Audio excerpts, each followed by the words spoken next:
I don't know if you need to hear this, but the wage gap is caused by socialism, not capitalism. Now, before you start yelling and getting all upset, I'm right and you're wrong. First of all, the United States right now, it's not capitalist. It's a blend between capitalism and socialism. And what actually causes the increase in the wealth gap is inflation. It's usually not talked about in this way, but inflation is essentially a tax. If the government spends any money, $1, it has to be repaid by us. Traditionally, that's income taxes. But the sneaky way they do it is inflation.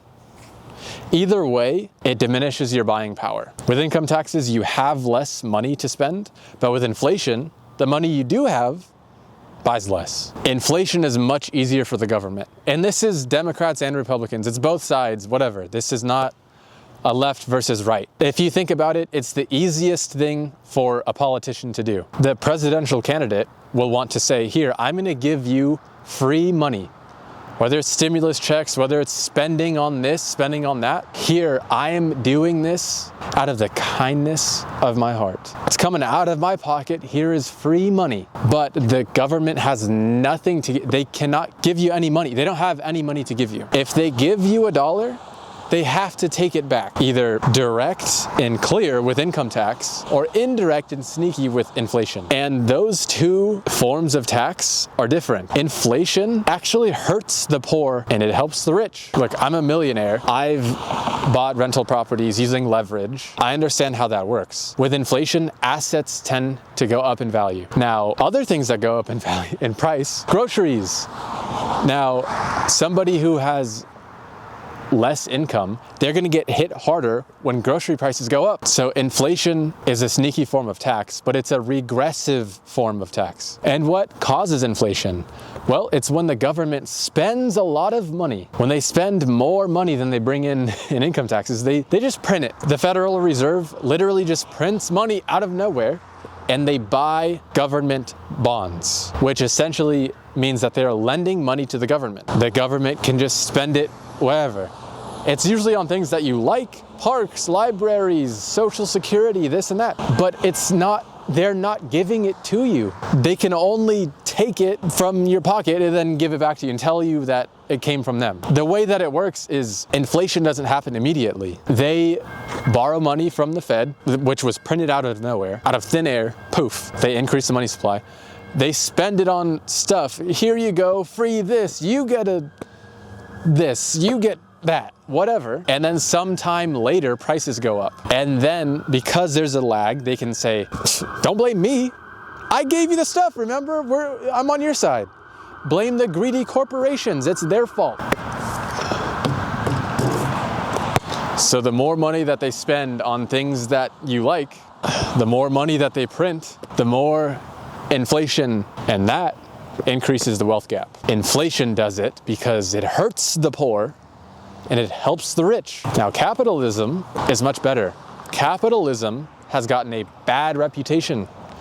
Greedy capitalism. No, everybody is greedy. I'm greedy, you're greedy. If you won the lottery, are you gonna reject it?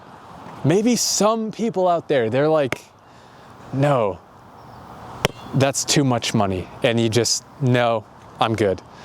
Maybe some people out there. Most of us, probably 99% of the population, they're gonna take it. 10 million, 20 million, 50 million. They may say they're gonna give some to charity. They're still gonna accept the lottery and then maybe go kind of quiet. We're all greedy. We're always greedy. Businesses can't just, they can raise their price. They can make the iPhone $10 trillion per iPhone. Nobody's gonna buy it. There's supply and demand. They're always trying to make the most amount of money. Everybody, 99% of everybody. What capitalism does is it incentivizes production of stuff and it disincentivizes consumption of it. And that's what the economy is. The economy, if you want to simplify it, if you want to actually understand it, people will try to confuse you. Simply put, the economy is the production and consumption of stuff. Take this basketball, for example. Somebody produced it. They didn't do that just because they felt like it. Well, I don't know the person personally, but doubt it.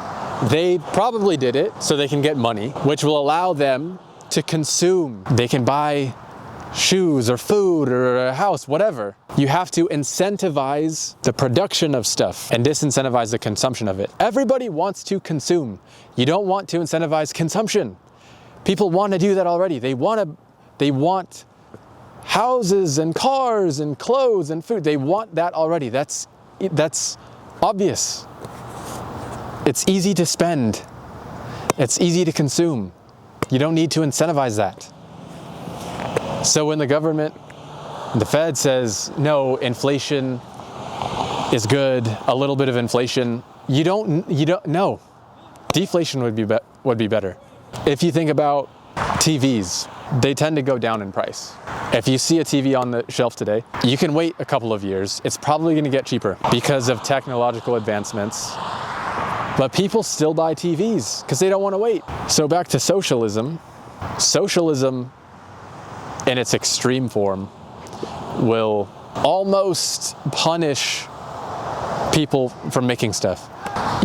In an extreme form of socialism, you'll tax the rich super high, like 99%. And then you'll have a very low tax rate for the poor people. Lower income, I should say. And you do that in such a way that everybody makes roughly the same amount after taxes. It doesn't matter what you do. If you're laying bricks, you're an astronaut, you're a doctor, you're an engineer, you're a police officer, you're this, that. You're going to make the same after taxes, roughly. It gets rid of basically all incentives. You can sit there and do nothing and basically make the same after taxes. People are going to lose motivation. On a Monday morning, when your alarm goes off, do you want to wake up to go to school or go to work or do what you have to do? Usually no. Sometimes yes, but usually you do it to make money. The economy is the production and consumption of stuff. Capitalism incentivizes the production of stuff and it disincentivizes the consumption of it. Socialism in its extreme form basically does the opposite of that. Socialism has never really worked large scale, long term by itself in its extreme form. It's only ever really worked if it was supported by capitalism. You could have pretty extreme capitalism. Take parks, for example. I'm at a public park. I pay taxes, so part of that is paying for the maintenance, the initial build of this park. What if that didn't happen? What if my tax dollars didn't go to this? This could be a private park where I have to pay for it each time or pay a membership like a gym. Now that may sound bad, because right now in your head, you can go to a park for free, but it's not really free. You're paying for it via taxes. So you can privatize it and save money on taxes, and then you get to choose. Maybe you don't want to go to this park. Maybe you don't want to go to any parks. It's up to you. And when it's run by a private business, yeah, they're going to want to save money, but they're going to have to earn your business. They have to do it efficiently. If it's run by the government and it's not coming out of their personal pocket, do you think it's possible that they're going to talk to these contractors and say, hey, you can charge me a little more? Or at least they're not going to be super motivated to bring the price down. They're not going to be motivated to get a good deal. So how much did it cost to build this park? I don't know. Probably a lot of money. And we have to pay for it via taxes. It's not the government just supplying it and then that's the end, period. You have to say, and then what? We have to pay for it. So it does matter how much this park costs, how much the library costs, how much all of that costs. You have to think about that. So I think people have been promoting socialism lately. And you guys are entitled to your opinion, for sure. That is amazing. You could tell me I'm wrong. I like a good debate. But you should consider this. I'm right and you're wrong. If you think about it, capitalism is really the only system that works. Large scale, long term, by itself.